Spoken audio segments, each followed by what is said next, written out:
Telepoter is the new BR class, and here's everything you need to know about it.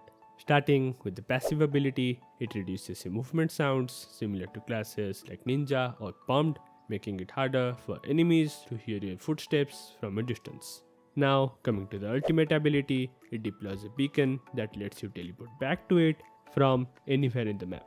Okay, let's talk about the cooldown and chip upgrade benefits. Without chip upgrade, Telepoter's ultimate takes 1 minute to load, and with the chip upgrade, it takes 40 seconds.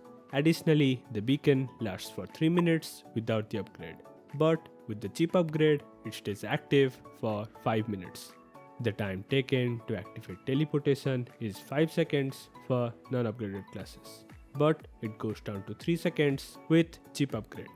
The teleporter allows for multiple teleports before the beacon is destroyed. So, without an upgrade, you can teleport twice, but with the chip upgrade, you can teleport 4 times. Upgrading the chip seems like an obvious way to maximize this class's potential. However, despite a promising start, it comes with several drawbacks. So, let's discuss those before diving into tips and tricks.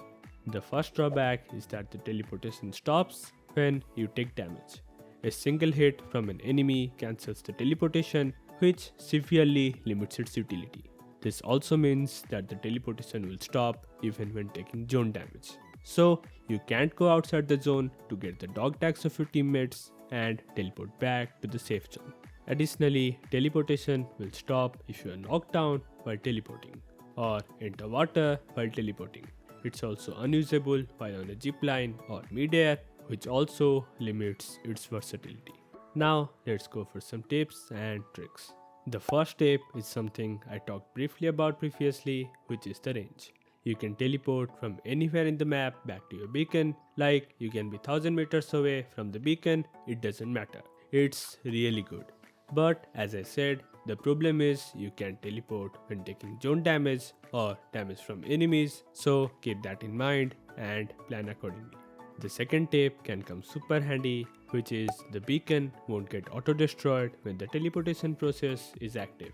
Here's how you can use this to your advantage. You can start teleportation just when the beacon is about to get auto-destroyed, as this allows you to teleport back to it, and only then it will get destroyed. Knowing this can come in clutch.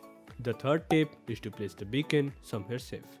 Placing the beacon inside buildings will make it easier for you to make better and strategic plays, while also ensuring that it's harder for the enemies to destroy it. Speaking of destroying the beacon, the best way to destroy it is shooting at it instead of using rocket launchers like FHJ or SMRS, which take a lot of shots. The exact numbers are on your screen. The Telepoter class is a solid addition to the BR classes, fitting nicely into the Call of Duty Zombies lore. It's not the weakest class, but the problem is that it overlaps with the Rewind class, making the two feel quite similar. If the developers remove the frustrating behavior where taking damage interrupts teleportation, the Telepoter could easily surpass Rewind in utility. For instance, Rewind often feels arbitrary because you don't know or can't control where you will rewind to.